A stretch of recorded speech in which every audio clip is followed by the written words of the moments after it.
on voit l'ironie aujourd'hui. C'est triste, en fait. Ça aurait été marrant si c'était pas triste que la communauté internationale, apparemment, est beaucoup plus intéressée des Palestiniens qui sont tués à la bande de Gaza quand ils sont tués par Israël par accident et non pas par Hamas par façon d'exécution publique. Ori Sachar, bonjour, Boker Tov. Bonjour Daniel. Merci d'être avec nous ce matin. On a bien besoin de votre éclairage pour mieux comprendre ce qui est en train de se passer dans la bande de Gaza. On le voit, la mise en application de la première phase de l'accord progresse, on va dire, laborieusement. Peu à peu, le Hamas libère les dépouilles mortelles d'otages assassinés. Il traîne des pieds, on peut le dire, de ce point de vue-là. Et encore, donc, on est encore dans la première phase. Mais il semble déjà que la seconde phase de cet accord Trump, du plan Trump, eh bien, commence à être mise en application et surtout, or ce que l'on constate, il suffit de voir les vidéos, c'est que le Hamas redevient presque omniprésent dans la bande de Gaza comme si rien ne s'était passé. Comment on explique cela? Alors au moins le Hamas tente de faire sembler comme si il reprend le pouvoir à la bande de Gaza. À mon avis, c'est un peu de faire une tentative de prétendre comme s'ils ils contrôlent complètement la bande de Gaza. Personnellement, je doute que ce soit le cas, mais je dis que on voit l'ironie aujourd'hui. C'est triste, en fait. Ça aurait été marrant si c'était pas triste que la communauté internationale, apparemment, est beaucoup plus intéressée des Palestiniens qui sont tués à la bande de Gaza quand ils sont tués par Israël par accident et non pas par Hamas par façon d'exécution publique. Alors ça, c'est apparemment, ça n'intéresse pas du tout la communauté internationale, ni les ONG, ni les gens qui ont été si concernés et inquiets par le fait qu'il y a des civils palestiniens qui sont tués à Gaza. Alors tout ça nous dit que à la fin, il faut faire, c'est-à-dire contrôler 100% de la bande de Gaza et désarmer le Hamas. Alors on va bien, étant donné le visite du vice-président Vance, que comme vous l'avez mentionné, cet accord est en train de s'avancer. On voit que le Hamas a retourné encore 2 corps d'otages assassinés hier soir, ce soit Arieh Zalmanovitch et Tamir Adar. Et donc, au fur et à mesure, on voit que le Hamas apparemment réussit à localiser ce corps-là, mais comme le vice-président a dit, et comme notre propre responsable du système de sécurité, il est possible qu'il y a des corps qui sont bien au-dessus de ruines, à la bande de ruines, à la bande de Gaza. Alors, ce serait assez compliqué de les localiser. Alors, mais concrètement sur le fait, on voit des hommes en armes, on ne voit pas un Hamas qui est en train d'être désarmé. Et imaginons que dans les prochaines semaines arrivent des forces, on va dire pour parler de Turquie, des Émirats, peut-être même d'Arabie Saoudite, qui se déploieraient dans la bande de Gaza. Vous croyez vraiment, on peut envisager que ces forces-là désarment les terroristes du Hamas? Personnellement, non. Je vois pas de bâton magique de désarmer le Hamas, sauf ça. Alors, mais normalement, Daniel, des fois, il faut laisser les choses échouer. Vous voyez ce que je veux dire? C'est-à-dire, on va tenter cette ISF, cette force internationale de stabilisation, qui est composée par des troupes de Qataris, des troupes, voire Azéris, qui, je salue, des troupes turques, que je salue beaucoup moins. Et donc, ce genre de force est censé désarmer le Hamas. À mon avis, c'est peut-être pas une blague, mais c'est peu probable que ce soit le cas.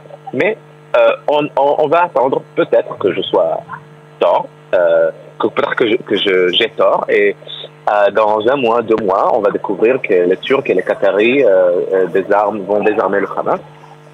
Personnellement, je doute que ce soit le cas, mais on va voir. Éventuellement, à mon avis, il faudra résumer les batailles pour forcément désarmer le Hamas. Alors, à supposer que effectivement, ça ne se produise pas et que l'on assiste à une présence, on va dire, à la fois de forces internationales et à la fois de terroristes du Hamas qui circulent dans la bande de Gaza, dans leur pick-up, est-ce que Israël va être forcé de respecter la seconde phase de l'accord, c'est-à-dire encore un nouveau retrait jusqu'au le long du périmètre? Bon, étant donné le niveau de coopération, de collaboration entre l'administration Trump et Israël, je doute que ce soit le cas. C'est-à-dire le fait même que Israël et Trump sont si coordonnés, et voici le vice-président vient de rendre visite à Netanyahou, aujourd'hui il va le rencontrer. À mon avis, l'administration Trump ne va pas forcer la main d'Israël de coûte que coûte retraiter de la bande de Gaza, c'est-à-dire d'évacuer les forces de Tsahal de la bande de Gaza. Mais comme le président lui-même a dit, si le Hamas ne se désarme pas, nous-mêmes, on va le désarmer. Alors, qu'est-ce que ça veut dire? Qu'est-ce que ça veut dire, ça? Qu'est-ce que ça veut dire? Alors, écoute, Daniel, je doute que ce soit le cas, que les forces américaines vont désarmer le Hamas, boots on the ground, comme on dit. C'est pas près de zéro, c'est zéro de chance qu'il y aura des troupes américaines qui vont désarmer le Hamas. Donc, probablement, ils vont laisser à Israël de le faire. Trump lui-même a dit que c'est par proxy, c'est-à-dire il a dit probablement Israël. Alors, ça veut dire que si ce genre de de méthodologie avec ce ISF va échouer, Israël forcément devra résumer les batailles pour désarmer le Hamas. C'est un objectif de guerre. Je vous rappelle, c'est un objectif de guerre soutenu par la vaste majorité d'Israéliens pour éventuellement empêcher le prochain massacre. Oui, mais il est évident, or que une fois qu'on se retrouve dans une telle situation où il y a des forces internationales, où il y a un état-major dirigé par l'armée, par les Américains pour reconstruire la bande de Gaza, il ne faut pas être sorti de Saint-Cyr pour comprendre que Israël n'aura pas la possibilité de frapper le Hamas. Alors, à voir. On verra comment les choses se développent. À mon avis, on a vu beaucoup de choses qui ont été peu probables au cours des 2 années dernières. Et je redis que si le Hamas ne se désarme pas, on va le désarmer par la force. Alors, que ce soit par la voie facile ou la voie difficile, comme Netanyahou l'a dit, à mon avis, c'est un impératif de la guerre. On ne peut pas laisser la main à Hamas de se réarmer. Alors, que ce soit les Qataris ou les Égyptiens, les Turcs, qui vont forcer la main de Hamas d'une façon ou d'une autre renoncer le contrôle sur la bande de Gaza, ou bien, avec une légitimité internationale complète, Israël va le faire. Je vous rappelle qu'avec cet accord, la réalité est différente.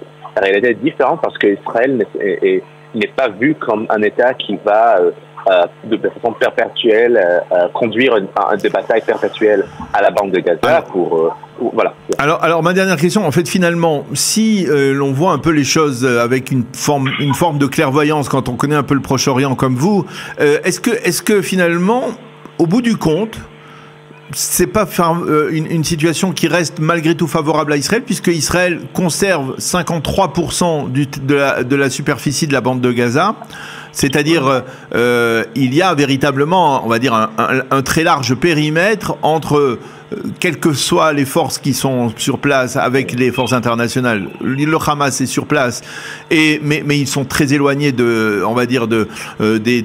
localités du pourtour de la bande de Gaza. Finalement, est-ce que c'est pas un moindre mal? Ça peut être une situation de provisoire, et en Israël et au Proche-Orient, on sait que les situations provisoires, elles sont souvent définitives. Non, en bout de compte, ce sera forcément le cas. C'est-à-dire, oui, les conditions ne sont pas idéales pour Israël, mais je vous rappelle que, bon, si je puis le dire, pour que ce ne soit pas un échec, il faut savoir comment jouer aux échecs, si vous voulez ce que je veux dire. C'est-à-dire, le fait même qu'Israël n'a pas conquis 100% de la bande de Gaza, comme il aura fallu le faire en janvier 2024, à mon avis, là, il faut savoir comment jouer avec les moyens qu'on a. À mon avis, cet accord, c'est le meilleur accord qu'on aura pu obtenir sous les conditions présentes. Je vous rappelle que les 20 otages vivants, l'ensemble d'otages vivants sont revenus la semaine dernière. C'est pas du tout évident. Alors, tout le monde est heureux et maintenant, les conditions sont beaucoup plus favorables à Israël pour finir le boulot, comme on dit, à compléter la mission à la bande de Gaza, c'est-à-dire désarmer le Hamas là où les otages sont plus là. Et j'espère bien qu'on va le faire. Je demande, en fait, j'exige qu'on va le faire pour empêcher le prochain massacre.